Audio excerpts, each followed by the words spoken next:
Ini yang akan sampaikan tadi program dari Kemenak, BPJPH. BPJPH. 1 juta sertifikat halal gratis. Nah, kira-kira sudah terpenuhi 50%, 60%? 1 juta sertifikat halal itu se-Indonesia, Kang. Bukan untuk Provinsi Banten.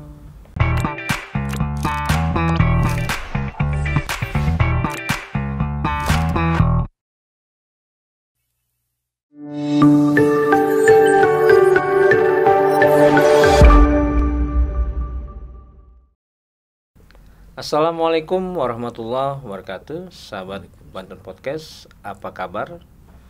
Jangan lupa untuk selalu bahagia dan semangat menjalani ibadah puasa di bulan Ramadan ini. Sahabat, kita sudah bersama Kang Harul. Beliau adalah Satgas Layanan Halal BPJPH Provinsi Banten. Kanwil Kemenak Provinsi Banten. Seperti biasa sahabat, kita berada dalam program Halal Lifestyle. Kita akan coba bahas tentang halal dan sesuatu yang terkait dengan persoalan halal di negeri ini. Nah, sebelum kita berguru nih sama Kang Harul, kita bincang-bincang tentang persoalan halal. Kang, ini kan seperti ada sesuatu yang besar yang akan terjadi, yang signifikan begitu di tengah perbedaan mazhab sistem ekonomi yang berlangsung di beberapa negara begitu. Sebetulnya agak terhenyak juga, walaupun terlambat untuk terhenyak.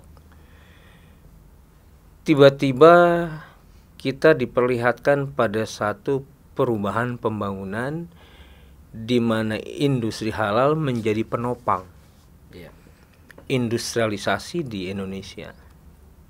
Nah, tentu saja ada pikiran bayangan begini. Ini kan sistem ekonomi yang mengarah pada sebuah pertumbuhan yang harus adil dan merata kesejahteraannya. Begitu. Itu pertama. Terus yang kedua, saya nggak tahu apa masyarakat juga ikut terhenyak atau enggak. Karena kemudian konsep halal ini menjadi satu konsep yang dipercaya untuk keberlanjutan pembangunan Indonesia ke depan. Ada target-target di beberapa tahun yang bisa dibaca di Master Plan Industri Halal Indonesia, kemudian dari Komite Ekonomi dan Keuangan Syariah, termasuk dari Bank Indonesia. Tapi setidaknya dalam visi halal di Indonesia ini di tahun 2045 Indonesia diharapkan menjadi pusat halal dunia. Nah, tahapannya di 2024 itu adalah tahapan di mana semua pengolahan makanan dan minuman itu harus bersertifikasi halal. Betul. Pertanyaan saya, kok seperti nggak kelihatan geliat sebuah awareness dari masyarakat, terutama di Banten, dalam rangka menuju ke sana gitu loh. Apa sih sebetulnya yang bisa Kang Harul ceritakan bahwa memang ada sesuatu yang berubah dalam konsep ekonomi kita, tapi kemudian belum nampak atau kita belum melihat persoalan itu? Iya. Baik. Nah, yang pertama, kalau untuk kita melihat sejauh mana kita ingin menjadi halal, menjadi katakan programnya pemerintah, memang pada tahun ini Menteri Agama Republik Indonesia memprioritaskan pada program bahwa produk halal menjadikan salah satu prioritas program Kementerian Agama.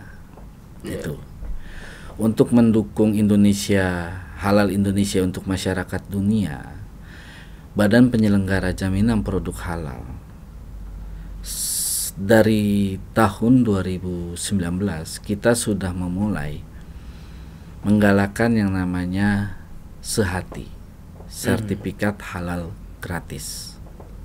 Nah, ini 2019, 2020, 2021 itu terus kita galakan sampai keluarlah kita program self declare. Dari Sehati tadi gratis gitu. Memang geliat ini memang kita di daerah di 34 provinsi BPJPH membentuk Satgas. Nah, Satgas ini gerilya bekerja berkolaborasi dengan dinas termasuk Bank Indonesia, bank-bank konvensional itu untuk dibantu karena mereka bagian dari para pembina UMK. Mereka punya masa, mereka punya UMK, tapi mereka saat itu mungkin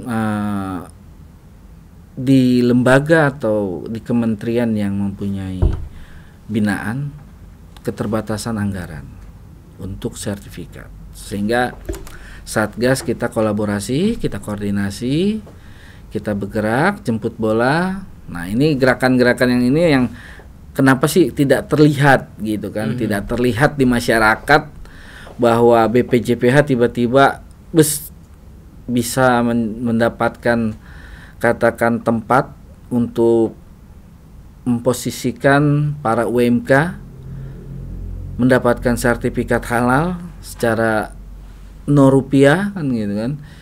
Nah, ini hasil kita memberikan edukasi binaan gitu kan kepada para UMK, door to door, face to face, termasuk koordinasi ke dinas tadi gitu. Bekerja sama memberikan program bahwa di 2021 kita mulai ada self declare, pernyataan halal oleh pelaku usaha. Nah, di situ Kang, makanya kalau kita di tahun 2024 kenapa makanan minuman harus mempunyai sertifikat halal? Nah, ini kembalinya ke regulasi Undang-Undang Nomor 33 Tahun 2014. Nah, Kang Harul, ini belum mengobati penasaran ya. Ya, gimana? Kalau saya melihat uraian Kang Harul ini kan optimalisasi dari edukasi, sosialisasi, kemudian mendorong kesadaran halal dan sertifikasi halal itu sendiri di Banten masih rendah. Ya. Karena sampai episode keberapa ya ini halal? Ini udah masuk keempat ya. Keempat, kita masih belum punya data, masih belum dapat data. Sesungguhnya sasaran sertifikasi halal untuk IKM itu berapa jumlah IKM-nya, dan yang sudah itu berapa gitu. Apakah data IKM ini sudah menyeluruh atau belum? Mengingat Kang Harul, proyeksi dari visi halal yang akan dibangun itu punya 4 strategi besar. Itu dari mulai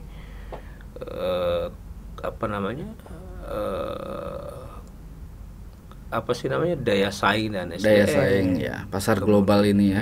Kemudian ada kebijakan dan regulasi, keuangan syariah dan infrastruktur halal. Ada satu lagi brand dan halal, kesadaran halal dan brand halal itu sendiri. Nah, saya belum menemukan suatu yang match dari apa yang akan dilakukan Banten untuk menuju satu proyeksi yang besar yang dimaksud dengan visi halal itu sendiri. Apalagi kalau kita bicara ini loh Kang, kawasan industri halal. Iya. Itu kan pencanangan penetapannya kawasan modern Cikande. Betul. Tapi kemudian juga apa ya, masyarakatnya juga masih belum melihat ini sebagai sesuatu yang luar biasa yang berdampak pada keberkahan kehidupan masyarakat lapisan bawah, katakan seperti itu. Nah, saya khawatir, Kang, saya minta pendapat Kang Harul. Saya khawatir ada dua persoalan yang sebetulnya berada di balik persoalan halal. Yang pertama, ini kalau salah mohon dikoreksi. Siap. Sebagai orang awam. Iya. Satu, jangan-jangan sebetulnya ini hanya ingin mengislamkan kapitalisme global saja, itu satu. Kemudian yang kedua, apakah benar bisa tercapai sebuah visi halal yang memang bisa memakmurkan, memberikan sebuah keadilan, kesejahteraan pada industri kecil yang banyak sekali jumlahnya, tapi kemudian belum bisa diidentifikasi. Oke. Kalau yang pertama, saya rasa tidak, Kang. Tidak ya? Tidak, karena memang Badan Penyelenggara Jaminan Produk Halal ini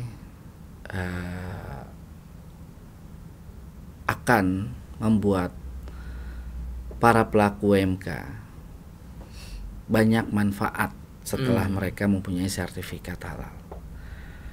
Nanti kita kupas, kalau kita pengen tahu manfaat-manfaatnya ya saya sebut salah satunya saat ini para pedagang, para pelaku usaha, mereka memproduksi, memasarkan, mengedarkan produknya di seluruh negara Republik ini, se-Indonesia. Itu pasti saat mereka punya kerjasama dengan buyer, pasti dipinta sertifikat halal. Ini keuntungan tadi, salah satu istilah kalau para pelaku usaha, saya bisa naik kelas. Yang tadinya dagang di lokal bisa ke provinsi lain. Ini manfaat dari sertifikat halal. Tapi kalau untuk tadi apakah BPJPH untuk tadi apa sebagai bukan BPJPH. Pemerintah visi halal ya. Visi halalnya itu tidak ada ke sana. Kalau terkait jumlah, berapa sih banyak sudah di Provinsi Banten para pelaku UMK yang sudah mempunyai sertifikat halal?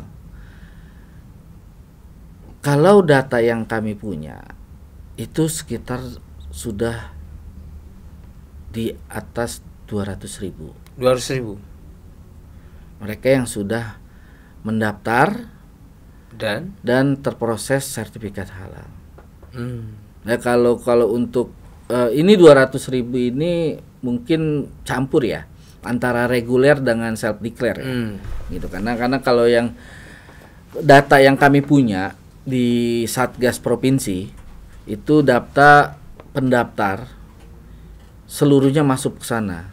Tapi kalau untuk kita memisahkan data reguler dan self declare itu bisa kita di. Nah, Kang Harul punten biar sahabat podcast makin jelas. Kalau yang dimaksud reguler itu adalah pengajuan sertifikasi halal secara mandiri. Artinya dibiayai juga oleh pribadi masing-masing. Tapi kalau self declare adalah pemerolehan sertifikat halal dari pernyataan sendiri si pelaku usaha yang tentu saja didampingi dari BPJPH, para pendamping. Tentu saja ada produk-produk batasannya ya untuk self declare atau pernyataan halal sendiri. Betul. Nah, Kang Harul, atau kita bicara dulu sedikit teknis pindah gitu biar lebih gamblang lagi. Kalau proses dari pengajuan sertifikasi halal yang sifatnya mandiri, itu si pelaku usaha menghubungi ke BPJPH atau ke mana? Enggak. Kalau untuk mekanisme reguler mandiri itu tetap pendaftaran pelaku usaha online. Tetap, gitu. Dalam proses alur di aplikasi yang namanya Si Halal itu ada pilihan pelaku usaha tersebut memilih lembaga pemeriksa halal. Sudah tersedia. Sudah tersedia untuk masing-masing provinsi. Iya. Nah, kalau untuk Banten nanti mereka ada pilihan LPPOM, Sukopindo, Surveyor Indonesia. Iya. Tinggal pelaku usaha mau kemana? Itu biaya standar atau beda masing-masing? Saya rasa punya analisa sendiri. Artinya terkait berbeda. Administrasi pasti. Artinya berbeda. Pasti berbeda. Makanya mungkin pelaku usaha bisa browsing atau searching dulu kalau bicara terkait harga, Kang. Gitu. Lebih pas gitu. Nah, kalau yang industri kecil diurus oleh pemerintah. Baik pemerintah daerah, provinsi atau pusat. Gitu. Mau Indak, mau UKM dan koperasi. Ya, bank pun Bank Indonesia, bank konvensional ada mereka. Tapi kelihatannya memang masih rendah ya kontribusi perbankan dalam konteks pembiayaan sertifikasi halal. Ya, karena memang binaan mereka juga sedikit dibanding dinas kan gitu kan. Soalnya kalau dinas itu bisa ribuan. Kalau Kang Arul bilang sudah sekitar 200.000 yang sertifikasi. Kalau kita komparasi data dengan forum IKM yang mengklaim anggotanya 2 juta, itu juga jauh. jauh. Forum IKM memang itu yang saya maksud dari awal bahwa kita tidak menolak bahwa memang IKM kan industri ya. Industri kecil menengah. Usaha kecil, mikro kecil, menengah. Nah, ini nanti ada pemilihan. Saya khawatir nanti kalau misalnya, karena gini, Kang, yang namanya data masuk ke Si Halal ya. Program dinas UKM dan koperasi di Sprindakop ke pertanian kelautan dan juga sama itu perikanan kelautan apa? Itu mereka melakukan punya program masing-masing self declare, gitu kan? Nah, ini khawatir data mereka juga sama dengan forum IKM. Nah, ini nanti harus ada kurasi data lagi, betul. Gitu. Betul. Karena kalau memang melihat, kalau saya pernah mengadakan kegiatan untuk kurasi data, kurasi data dengan dinas-dinas. Itu 50% gitu, memang hampir pelaku usaha tersebut ada di daftar sini dan ada di daftar sana, kan gitu.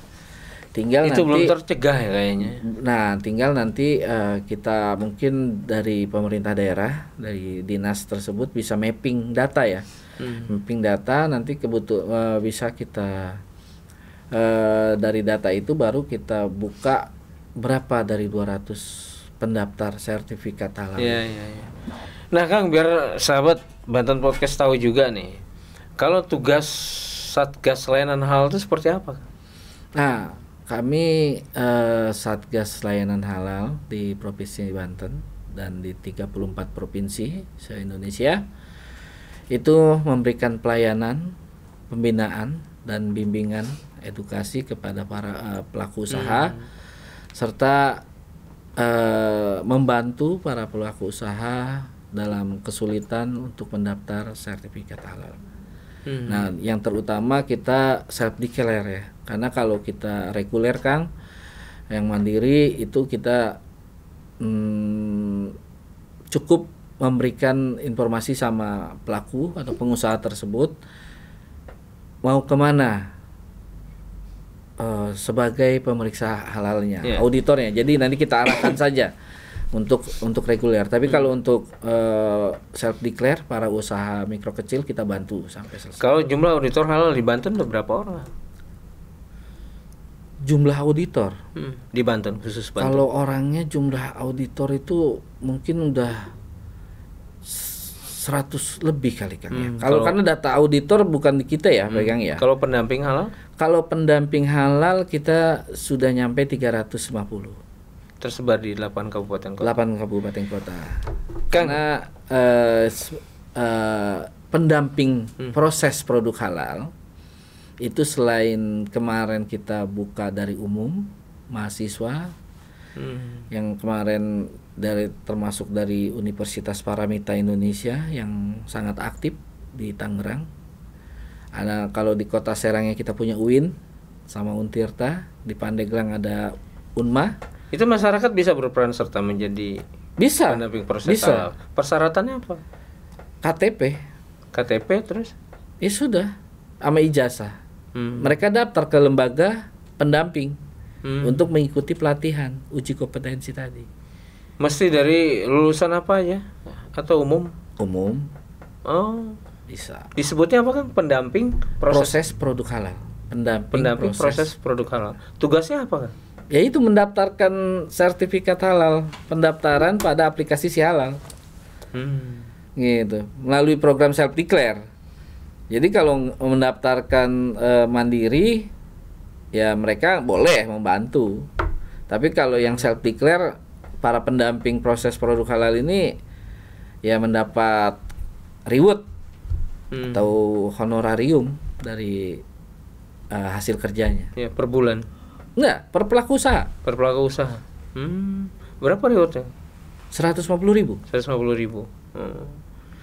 Proses self declare itu gimana sih Kang teknis awalnya?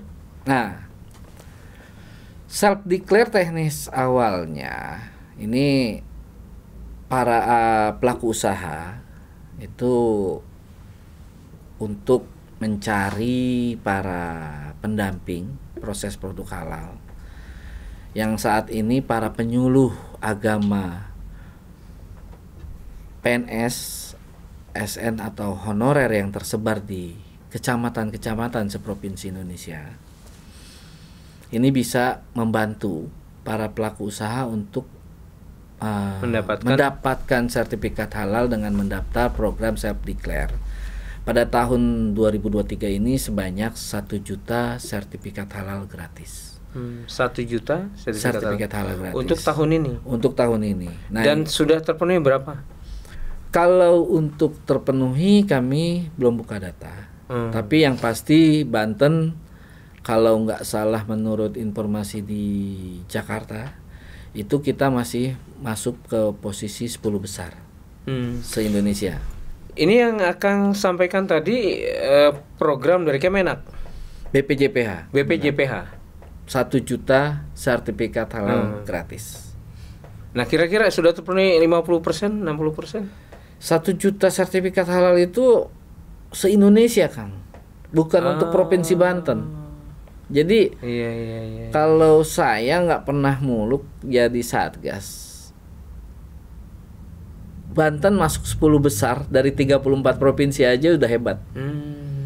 Iya. Artinya kita punya teman-teman para penyuluh agama yang bekerja sebagai pendamping proses produk halal.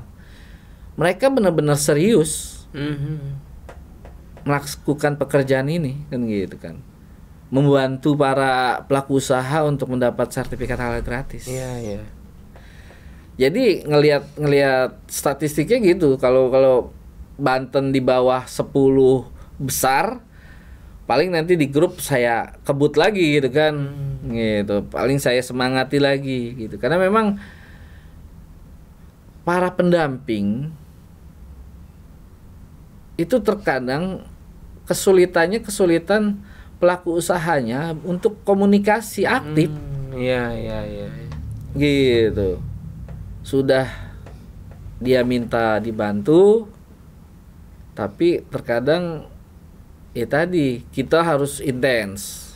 Para pendamping itu berkeluh, saya harus menghubungi ulang apa kan gitu kan. Karena memang ada proses, bukan hanya proses tadi pernyataan halal oleh pelaku usaha, tapi ada tetap bahan-bahan yang kita harus verifikasi lagi. Verifikasi di laboratorium. Iya, dan katakan bahan-bahan tersebut ya harus ada pendamping proses itu.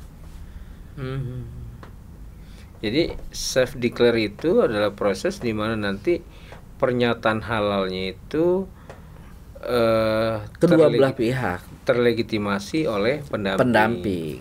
Gitu. Jadi bukan semata-mata makanan saya halal nih. Saya halal. Tanpa ada proses pendampingan. Betul. Gitu Kang Arul ya. Karena Jadi kan mereka masuk pendaftarannya aplikasi, Pak.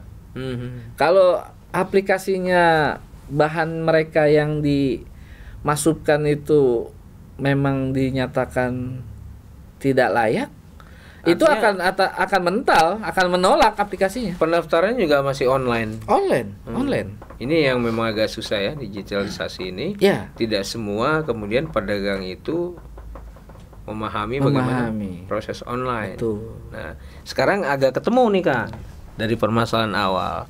Kenapa kesadaran dari halal masyarakat itu agak tersendat melihat sebuah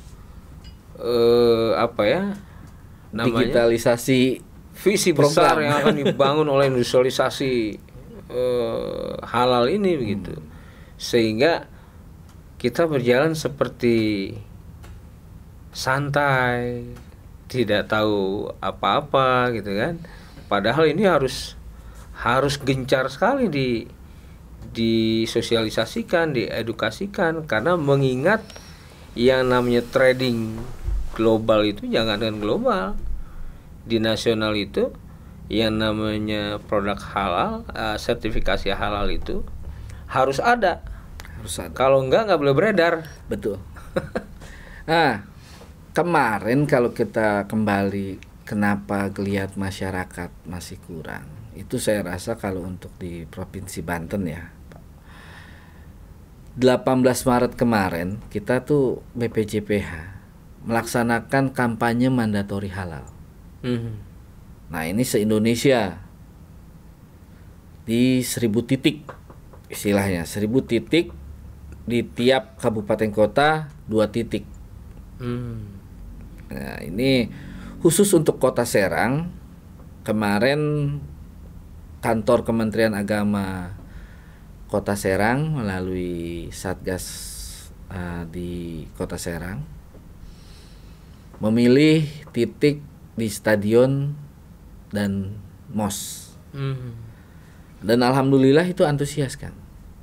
Antusias mereka setelah mengetahui, dan kita di sana untuk 16 titik di Provinsi Banten melakukan sosialisasi langsung, menyebarkan brosur dan pamflet.